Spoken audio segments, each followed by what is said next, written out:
सभी विद्यार्थियों का एक बार पुनः स्वागत। मैं डॉक्टर गजेंद्र सिंह शेखावत मोता महाविद्यालय सादुलपुर से आपका स्वागत करता हूं।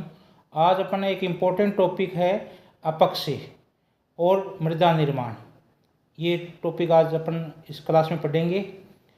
अपक्षय क्या होता है, इसकी परिभाषा और अपक्षय को प्रभावित करने वाले जो भी कारक हैं उनका अध्ययन आज की क्लास में करेंगे। तो परिभाषा क्या होती है? अपक्षय के अंतर्गत चट्टानें अपने स्थान पर ही टूटने फूटने की क्रिया तथा उससे उस चट्टान विशेष या स्थान विशेष के अनावरण की क्रिया को सम्मिलित किया जाता है। इसमें चट्टान चूर्ण के परिवहन को सम्मिलित नहीं किया जाता है। अन्नाच्छादन में अपक्षय तथा अपर्दन दोनों क्रियाओं का समावेश किया जाता है। अपक्षय में केवल स्थितिक क्रिया होती है, अपर्दन में गतिशील क्रिया होती है। स्थितिक क्रिया क्या होती है? तो स्थितिक क्रिया का साधारण तात्पर्य चट्टानों के अपने स्थान पर टूटने फूटने से है। अपक्षय चट्टानों के टूट फूट की वह क्रिया है जिसके अंतर्गत चट्टानें विघटन तथा वियोजन होकर ढीली पड़कर या विदीर्ण होकर अपने स्थान पर ही बिखर जाती है। भौतिक क्रिया क्या है? जैसे चट्टानों में अपक्षय होता है तो भौतिक कारक है और रासायनिक कारक प्रभावित करते हैं। तो भौतिक क्रियाओं के अंतर्गत ताप, तुषारपात, जल आदि क्रियाओं द्वारा चट्टानों के ढीले पड़ने से को विघटन तथा रासायनिक क्रिया। अब रासायनिक कार्य कौन कौन से हैं? तो उसमें ऑक्सीजन, जलयोजन, कार्बोनेशन द्वारा चट्टानों के कमज़ोर पड़ने तथा ढीले पड़ने को वियोजन कहते हैं। चट्टानों का अपने स्थान पर ही विदीर्ण होना या कमज़ोर होना अपक्षय कहलाता है। अपक्षय ताप, जल, वायु तथा प्राणियों का कार्य है जिसके द्वारा यांत्रिक तथा रासायनिक परिवर्तन से चट्टानों में टूट फूट होती रहती है। अपक्षय को प्रभावित करने वाले कारक हैं, इंपॉर्टेंट टॉपिक है इसी में ही, अपक्षय को प्रभावित करने वाले कारक। अपक्षय को निम्नलिखित कारक मुख्य रूप से प्रभावित करते हैं। उनमें पहला है चट्टानों का संगठन तथा संरचना। अपक्षय का प्रमुख रूप से चट्टानों में विघटन और वियोजन है। कमज़ोर तथा असंगठित चट्टानों में यह क्रिया आसानी से घटित हो सकती है। उदाहरण के लिए रंध्रपूर्ण एवं घुलनशील खनिजों वाली चट्टानों में रासायनिक अपक्षय शीघ्रता से संपन्न होता है। चट्टानों की स्थिति का भी प्रभाव पड़ता है, संगठन का प्रभाव पड़ता है। तो चट्टानों की स्थिति का प्रभाव भी अपक्षय की सक्रियता पर पड़ता है। जिन परतों की स्थिति लंबवत या ऊर्ध्वाधर रूप से होती है उनमें तापीय भिन्नता, तुषार, जल, हवा का प्रभाव शीघ्रता से होने लगता है तथा जैसी चट्टान ढीली पड़ती है लंबवत स्तर के कारण से तथा गुरुत्व के कारण से ये नीचे की ओर खिसकना प्रारंभ हो जाती है। इसके विपरीत यदि चट्टानों में जो स्तर है वो क्षैतिज रूप में पाया जाता है तो उसमें संगठन अधिक होता है और उसका विघटन तथा वियोजन आसानी से शीघ्र संपन्न नहीं हो पाता है। चट्टानों की संधियों का यांत्रिक अपक्षय पर सर्वाधिक प्रभाव होता है। यदि अधिक संधियों वाली चट्टानों में शीतोष्ण कटिबंधीय भागों में तुषार का कारण विस्तार तथा संकुचन होता है जिस कारण से विघटन शीघ्रता से प्रारंभ हो जाता है। उष्ण कटिबंधीय भागों में तापीय अंतर के कारण से तापांतर के कारण से दिन रात के तापमान में अंतर के कारण से विघटन होता रहता है। तो चट्टानों का संगठन है, उस संरचना है, उसका प्रभाव है वो अपक्षय पर पड़ता है और अपक्षय की मात्रा कम या ज़्यादा होती है। सेकंड पॉइंट है अपक्षय को प्रभावित करने वाले कारकों में स्थल के ढाल का स्वभाव। ढाल यांत्रिक अपक्षय से उत्पन्न चट्टान चूर्ण को सरकाने में सर्वाधिक नियंत्रित करता है। यदि किसी स्थान में चट्टानी भाग का ढाल खड़ा या तीव्र होता है तो यांत्रिक अपक्षय के कारण जहाँ पर ढाल शीघ्रता से विघटन होने से चट्टानों में ढीलापन आ जाता है और चट्टानें शीघ्र टूट जाती है, नीचे सरक जाती है।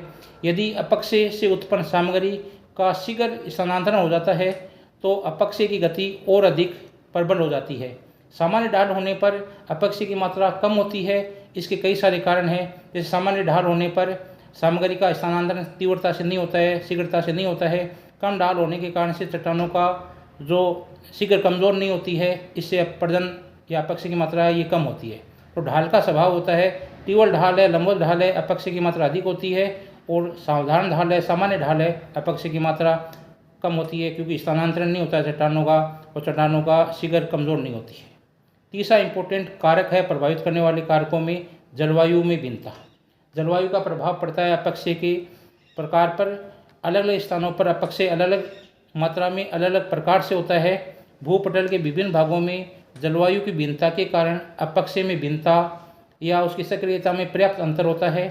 उदाहरण के लिए उष्णकटिबंधीय क्षेत्र है या उष्णकटिबंधीय आर्द्र क्षेत्र है, विषुवरेखीय क्षेत्र है, वहाँ अत्यधिक जल के कारण से रासायनिक अपक्षय अधिक होता है। धरातलीय भाग में यांत्रिक अपक्षय नगण्य होता है। इसके विपरीत उष्ण और शुष्क मरुस्थलीय जलवायु वाले भागों में यांत्रिक अपक्षय अधिक होता है। चट्टानी भागों में दिन रात के तापमान में अंतर अधिक होने के कारण से यांत्रिक अपक्षय की मात्रा अधिक होती है। दिन में तापमान अधिक होने के कारण से चट्टानें फैलती है और रात्रि के समय तापमान कम होने के कारण चट्टानें संकुचित होती है। चट्टानों के संकुचन और विस्तार के कारण से चट्टानें कमज़ोर हो जाती है और लास्ट में चट्टानें विघटित हो जाती है और उसका अपरदन हो जाता है। तो मुख्य रूप से जो जलवायु है उसका प्रभाव होता है वो अपक्षय की मात्रा पे होता है। उष्णकटिबंधीय आर्द्र भागों में रासायनिक अपक्षय अधिक होता है, जबकि उष्ण और शुष्क क्षेत्र में मरुस्थलीय क्षेत्र में यांत्रिक अपक्षय या भौतिक अपक्षय अधिक होता है।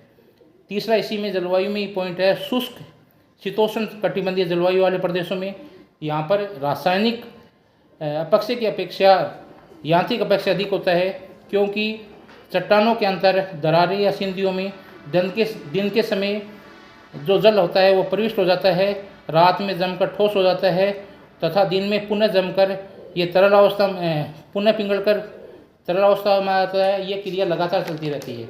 सुबह के समय तापमान अधिक होने के कारण से दरारों में जो जल होता है वो पिघल जाता है। रात के समय पुनरावृत्ति के कारण से वापस जमता है। तो पिघलने और जमने की क्रिया लगातार चलती रहती है, इसकी पुनरावृत्ति होती रहती है, जिससे चट्टानें कमज़ोर हो जाती है और लास्ट में ये टूट जाती है, ढीली पड़ जाती है और टूट जाती है, विघटन प्रारंभ हो जाता है। तो शीतोष्ण जलवायु वाले भागों में यांत्रिक अपक्षय है वो अधिक होता है, जबकि शीत क्षेत्र होते हैं या शीत भाग होते हैं, शीत जलवायु वाले क्षेत्रों में वहाँ पर अपक्षय की मात्रा सभी प्रकार के अपक्षय होते हैं, ये प्राय नगण्य होते हैं, क्योंकि पूरा क्षेत्र है ये बर्फ़ से ढका रहता है, इसलिए किसी प्रकार का अपक्षय नहीं होता है। इसलिए जलवायु है, जलवायु का प्रभाव अपक्षय पर अधिक पड़ता है। अलग अलग क्षेत्र में जैसे उष्ण आर्द्र क्षेत्र है, विषुवरेखीय क्षेत्र है, वहाँ पर रासायनिक अपक्षय अधिक होता है, चट्टानें घुलती है तापमान के कारण से और आर्द्रता के कारण से। इसी प्रकार से उष्ण शुष्क क्षेत्र है, रेगिस्तान क्षेत्र है, यांत्रिक भौतिक अपक्षय अधिक होता है। तीसरा आपका है शीतोष्ण क्षेत्र, वहाँ पर रासायनिक अपक्षय की तुलना में भौतिक या यांत्रिक अपक्षय अधिक होता है, क्योंकि जो जल होता है वो सुबह के समय पिघलता है, दरारों और सिंधियों में चला जाता है, रात के समय ये जम जाता है, संधियों जॉइंट में प्रसार होता है, फैलता है और रात में फैलने के कारण से चट्टानें दरारें फैल जाती है, सुबह वापस पिघलता है, फैलने और सिकुड़ने की क्रिया लगातार चलती रहती है और ये अपक्षय को, ये जो भौतिक अपक्षय यांत्रिक अपक्षय है उसको बढ़ा देती है। तथा शीत क्षेत्र में, शीत जलवायु वाले भागों में किसी प्रकार का अपक्षय नहीं होता है, अपक्षय नगण्य होता है। चौथा इम्पोर्टेंट कारक है वनस्पति का प्रभाव। किसी भी स्थान विशेष में वनस्पति का उपस्थिति तथा अनुपस्थिति का अपक्षय के स्वभाव पर प्रभाव पड़ता है। वनस्पतियाँ आंशिक रूप से अपक्षय का कारण भी है और आंशिक रूप से अपक्षय का अवरोधक भी है। वनस्पतियाँ अपनी जड़ों द्वारा चट्टानों को जकड़े रखती है, बांधे रखती है, जिससे चट्टानों का संगठन अधिक बढ़ जाता है और जिस कारण से चट्टानों में जो आवरण है, सूर्य का आने वाला प्रकाश है आदि का प्रभाव है वो आवरण के नीचे वाले चट्टानों पर नहीं पड़ता है और अपक्षय के कारण जो हानि होती है वो उससे नहीं हो पाती है, कम होता है अपक्षय, वहाँ पर अपक्षय की मात्रा सीमित होती है, कम होता है। इसी प्रकार से वनस्पतियों की जड़ें कई प्रकार के कीड़े मकोड़े होते हैं जो जड़ों में होते हैं, धीरे धीरे चट्टानों को विघटित करते रहते हैं तथा वृक्षों की जड़ें हैं वो भी चट्टानों में प्रवेश कर जाती है, जिससे संधियाँ और जॉइंट्स का विस्तार होता है, जिससे चट्टानें कमज़ोर हो जाती है और लास्ट में चट्टानों का विघटन प्रारंभ हो जाता है। तो उम्मीद करता हूँ कि अपक्षय किसे कहते हैं और अपक्षय को कौन कौन से कारक प्रभावित करते हैं ये आज की क्लास में आपने पढ़ा है। तो अपक्षय चट्टानों का अपने स्थान पर टूटने फूटने की क्रिया को अपक्षय कहते हैं अपक्षय को प्रभावित करने वाले कारकों में चट्टानों का संगठन तथा स्वरूप, विभिन्न प्रकार की जलवायु का प्रभाव, स्थल का ढाल का स्वभाव और वनस्पति या जीव जंतुओं का प्रभाव। उम्मीद करता हूँ आज आपको ये टॉपिक समझ में आया होगा। आपके लिए कल एक दूसरा नया टॉपिक लेके आऊँगा। जय हिंद, जय भारत।